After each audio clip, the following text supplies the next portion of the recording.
Jau antrus metus iš eilės mes važiuojame į Bosniją, į Balkanus ir panašu, kad šita kryptis mums prigijo. Ogi priežastis labai paprasta. Visų pirma, tai čionais yra kalnai, o žvejoti apsuptam kalnų jausmas yra žymiai geresnis. Žvejui, ypač vyrui, iškilimai visada patiko, taip kad upė tekanti tarp tokių didelių iškilimų turi savo žavesio. Šiandien kaip ir daugumą dienų žvejojam Rybnike. Tai labai nuostabi upė, į kurią jau grįžtu antrą kartą. O man čia patinka, nes visų pirma, tai jinai be galo skaidri, visada sekli. Nors praeitais metais buvo didesnis vanduo, šiemet dar žemesnis. Bet labai lengva braidyt, labai lengva žvejot norėjau sakyti, bet taip nėra. Visur matai žuvis, visur matai duobes, pagilėjimus. Tai tas labai žavi ir kartais užsibūni toj vienoj duobėj ir pamiršti, kad reikia judėti toliau. Rybnikas garsi upė visam pasaulyje, savo kiršliais, savo kiršlių dydžiu. Ir teko sutikti čionai žmonių iš Prancūzijos, iš Vokietijos, Skandinavijos, Lenkijos. Gal tai dar turėjo įtakos ir tai, kad netoli Slovakijoje tik buvo pasibaigęs pasaulio čempionatas, jiems netoli atvažiuoti. Amerikoną sutikom. Buvo ne tik įdomu sužinoti kažką tai naujo, bet ir pasikalbėti su kitais muselininkais iš kitų kraštų, pamatyti jų žvejybos stilių. Žvejyba neįprasta Lietuvai, musių dydis visiškai kitoks, šiek tiek į šoką varo. Upė labai graži, skaidri, pataikėm ant gana žemo vandens. Muselės dirba tik tai mikroskopinės, nuo 20, 22, 24 numerio. Todėl psichologiškai reikėjo persilaužti. Visai kitoks žvejybos stilius, nes tokio dydžio muselę pravesti įprastais būdais trumpą nimfą nelabai pavyksta. Tam naudojam gaudydami upstreamu. Kas liečia nimfomis gaudymą, kas su sausom, taip pat šio to naujo išmokau. Tai muselės pateikimą žvejoju prieš srovę. Žuvis čia yra labai įtari, mačiusi visko, nes tai yra suaugusi žuvis, didelė žuvis. Ir neatleidžia klaidų, neatleidžia blogų mazgų, netvarkingai surištų pavadėlių. Tai labai didelė patirtis iš tiesų čionai atvykti, pažvejoti ir pamatyti. Bet to šiaip upė labai komfortiškai braidyti. Galima braidyti, perbristi iš vieną krantą į kitą krantą. Jinai sekli yra, nėra kažkokių tai pavojingų kliuvinių didelių. Gerai išvystyta infrastruktūra, yra kavinė pavalgyti šalia, apsigyventi vietos yra. Vienu žodžiu, nuostabi upė, nuostabi vieta. Taip pat teko pabuvoti Plyvoj. Tiesiog buvo įdomu pamatyti, kodėl mus pernai atkalbinėjo važiuoti į Plyvą, o rekomendavo žvejoti vis dėlto čia Rybnike. Nes Rybnike upė paprastesnė ir kiršliai labiau sukalbami. Nelabai to patikėjom, nuvažiavom ir iš tiesų pasirodė, kad taip ir yra. Matėm pusmetrinius kiršlius, bet visiškai į nieką nereaguojančius. Ir kaip supratau, jeigu ten pagauni 1-2 kiršlius per dieną, tai yra labai geras rezultatas, bet kiršliai ten įspūdingo dydžio. Ir būtų labai įdomu rasti raktą, kaip juos suvilioti.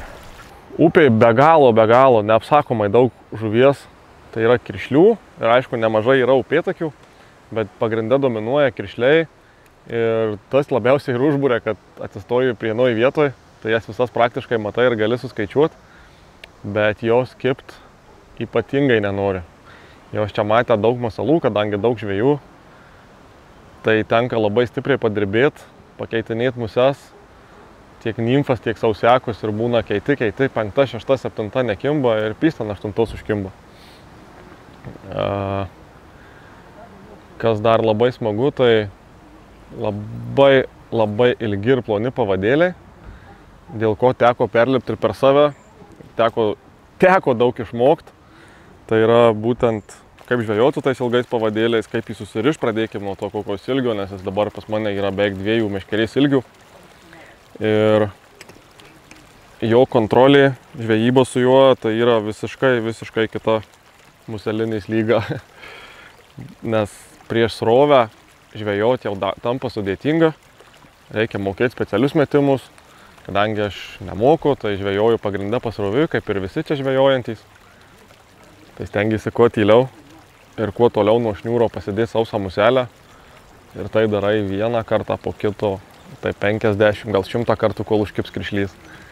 Bet tu juos matai, jie pakyla, jie paseka muselę, jie pasidomi, kartais tuščiai kimba, kartais paveja. Bet va tas turbūt čia ir labiausiai žavi. Čia naudojam 4-5 klasės įrankius. Šniūrai dažniausiai 1 arba 2 klasėm mažesnės klasės negu įrankis. Tai pavyzdžiui, pas mane šiandien yra 5 klasės 9 pėdų Hero kotas, o ant jo yra 4 klasės šniūras. Nors būtų fainiau gal netgi ir 3 klasės, kadangi būtų smagiau ir lengviau gražiai ir tyliai paguldyti muselę ant paviršiaus, kas čia yra be galo svarbu.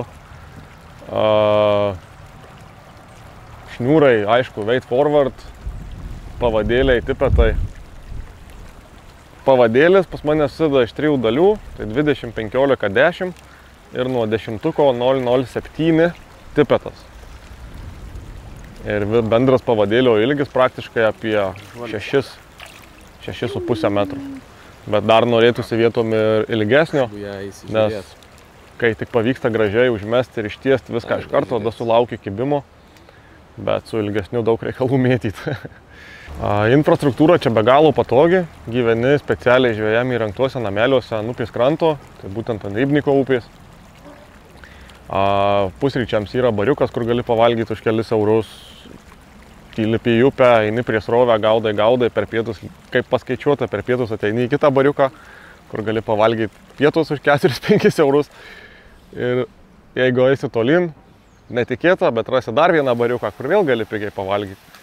Tai tikrai labai patogu, nereikia rūpintis jokių maistų, nieko gamintis, tiesiog atvažiuoji, brendi į upę, žvejoji, mėgaujasi ir reikia turėti kelis eurus. O, tau upėtakis už nugaros iššauko.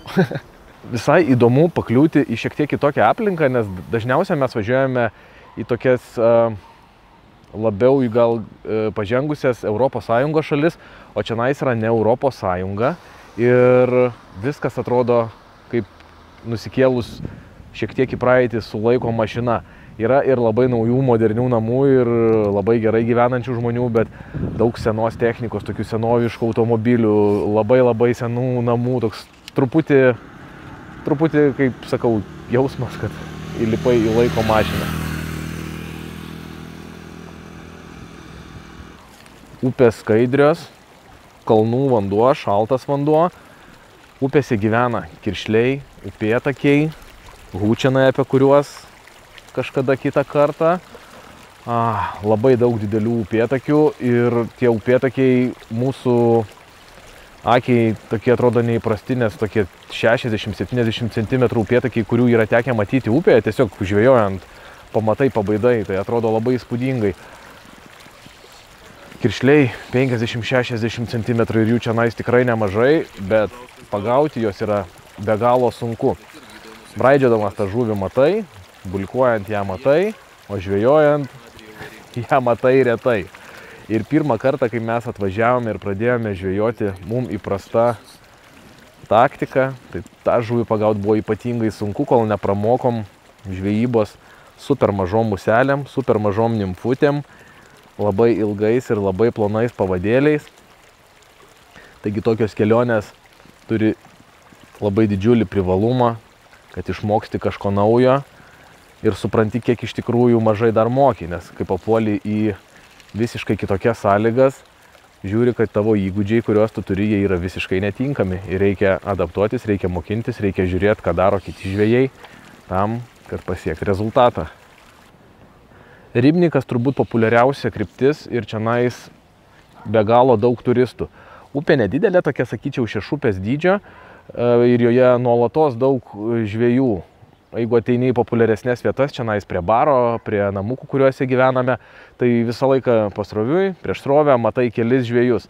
Niekas čionais niekur neskuba, bėgti čionais daug nereikia ir tu vienoj vietoj pradėjęs žvejoti, gali čia praleisti visą dieną, nes jinai tave tiesiog įtraukia. Tu įbrendi ir matai, čia kiršlys, čia būrys kiršlių, čia upėtakis. Ir kas man labai keista, kad kiršlys realiai tokia žuvis atrodo slapukė, jinai dažniau stovi tokiuose raibuliukose, greitesniais srovėjai ir pamatyti stovinti kiršlį kažkur tai upėje, pas mus bent jau tai šansų tikrai mažai. O čianais tu jų matai nuolatos ir daug. Ir kad tu juos matai, tai dar nieko nereiškia. Tai va, dėl to taip ir įtraukia. Pamatai bulkuojantį kiršlį, pamatai net kokio dydžio tas kiršlys bulkuoja, matai kaip jisai nusileidžia, kur jisai stovi ir tu pradedi dirbti. Plukdai vieną muselę, antrą, trečią, matai kaip pakyla, pasieka, nusileidžia ir neima ir žiūri, kad jau pusę dienos stovi tam pačiam ruoželyje 20-50 metrų ir bandai žaisti. Žvejyba, kaip ir pati infrastruktūra prie upės, yra gana nesudėtinga, nes visur eina prieiti, privažiuoti, braidyti nesunku, gylis nedidelis, didelių jokių pavojų tikrai nėra, be to ant kranto yra vienoj kitoj vietoj kavinukė, kurioje gali pasižiūrėti savininko trofėjinių upėtakių nuotraukas, pabendrauti su turistais atvažiavusiais iš įvairiausių šalių. Italai, austrai, prancūzai, ispanai, amerikiečių sutikom. Žodžiu, pati spalvingiausia publika, kuri atvažiuoja būtent dėl šito vaizdo ir tokio to pačiu lengvo, to pačiu ir sudėtingo žvejojimo. Kai tu įbrendi, pažvejoji, pačilini, tada išlipi, pasėdi bariuke, išgeri už 1 eurą bokalą alaus, pabendrauji su chebra, vėl brendi žvejoti, vėl matai daug žuvų, o to žuvis kimba labai nenoriai. Ir taip ir dirbi, taip ir keitinėjai, žodžiu, pažvejojimą su pabendravimu. Licenzinė tvarka labai paprasta, atvažiuoji vietoje, nusipirki licenciją infocentre, čionais, kur mes gyvename, Rybnik.co LTG, man atrodo, vadinasi. Ir eini žvejot. Licenzijos yra nepigios. Vienintelis daiktas, kas šiandien nepigu, tai yra licenzijos, bet verta kiekvieno cento. Ir kas įdomu, kad moterims licenzijų iš vis nereikia, moteris gali žvejoti nemokamai. Taip kad jeigu turite žmoną ar draugę, kuri mėgsta žvejoti muselinę,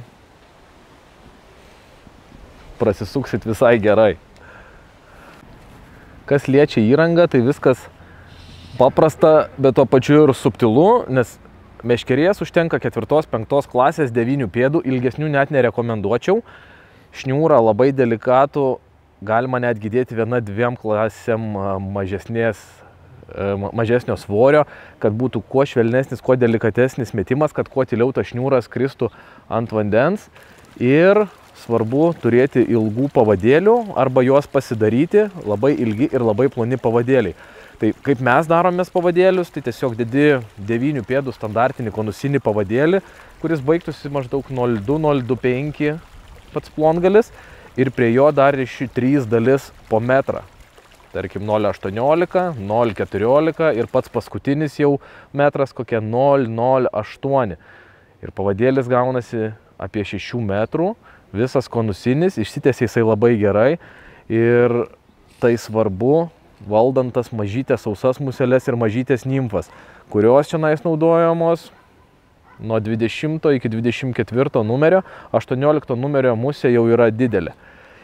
Išimtinais atvejais pagauni žuvį ir su sauseku, didesniu sauseku, tai dažniausiai bus upėtakis. Upėtakiai šiek tiek aršesni, bet jeigu nori pagauti tą didįjį kiršlį, labai mažos muselės, labai ploni pavadėliai ir labai geri pravedimai. Tarkim, jeigu žuvis stovi žiūrėdamas snukiu į srovę ir tu pabandai muselę užmesti jai taip iš galo ir praplukdyti, kad praplaukia šniūras, pavadys, tai kibimo gali pamiršti. Su sausa muselė žvejoji taip, kad nukrenta muselė ir plaukia link žuvies, o jau už muselės pavadėlis. Tai reiškia, arba pasroviui patupdai ir praplukdai, arba jeigu meti prieš srovę, tai jau reikia daryti tuos metimus, kaip pavadėlis va taip nukrenta lanku. Meti iš šono, pavadėlis sulinksta ir į žuvį plaukia pirmą muselę, tada pavadėlis, o šniūras iš vis šone. Ir būtent dėl to tie pavadėliai tokie ilgi, juos lengva lankstyti, jos lengva padėti šone ir kai pavadėlis yra nuo 6 iki 7, netgi 8 metrų, tai to šniūro žuvis net nemato. Tai yra svarbu. Su nimfom žvejyba irgi labai ypatinga, nes žvejoji dažniausia iš vidutinio arba tolimesnio atstumo. Žuvis stovi tarp žolių arba virš žolių, kur gilis nuo 20-30 iki 50 cm. Ir tu turi padaryti labai ilgą pravedimą, kad ta muselė sklęstų vidury vandens, neskęstų, nekristų ir natūraliai plauktų. Tai šitai daroma dažniausia metant toli prieš srovę, užmeti toli prieš srovę, ištempi pavadėlį ir tada lengvai su srovę trauki, kad visa sistema būtų įsitiesus, o muselė sklęstų. Žodžiu, šitų dalykų mes išmokome, legendų buvom girdėję, bet išmokom tik atvažiavę čia. Ir tai yra smagioji dalis, kad į tokias keliones atvažiavęs išmoksti naujų bairių.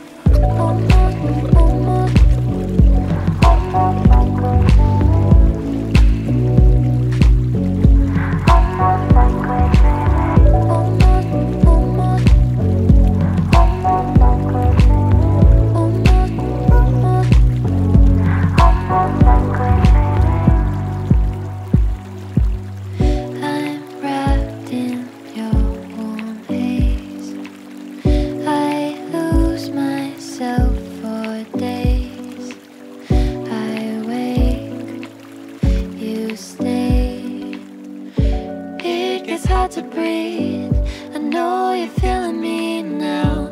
You are all I see, almost like we're dreaming. It gets hard to breathe, I know you're feeling me now. You are all I see, almost like we're dreaming. Važiuojantiem į čia rekomenduočiau įsidėti daug plono pavadėlio, nes čia tie 25-30 metrų 007, 008, tai išeina per porą dienų. Kai tik nutrumpėja biškiai 10-20 cm, praktiškai reikia pasikeisti visą. Ką dar rekomenduočiau, apsišarvuoti kantrybę, nes čia jos prireiks, kadangi žuvų matai be galo daug, o ją pagauti tikrai nėra lengva. Aišku, įpranti, išmoksti, viskas paprasčiau, bet pirmos dienos būna ypač sudėtingos. O ką dar galima parekomenduoti? Net nežinau, važiuoti, tiesiog išbandyti, pamatyti, nebereikalo, čia susirenka tiek daug žvejų iš viso pasaulio ir tikrai yra verta. Būti atviram naujovėm, būti pasirengus keisti žūklės taktiką, mokytis.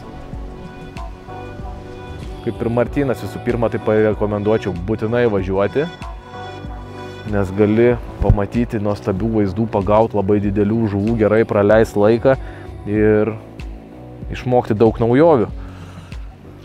Ir prieš važiuojant būtinai nusiteikti tom naujovėm, ištuštinti savo taurę, kad būtų galima į ją pildyti. Negalvot, kad čionais atvažiuosi ir prigaudysi ir viską moki. Pagausi, bet būk pasiruošęs mokintis, būti atviras, daug stebėti kitus žvejus. Nebijot pasiklausinėti, nes visi labai draugiški, mielai bendrauja, dalinasi ir muselėm, ir patirtim. Puikus laikas.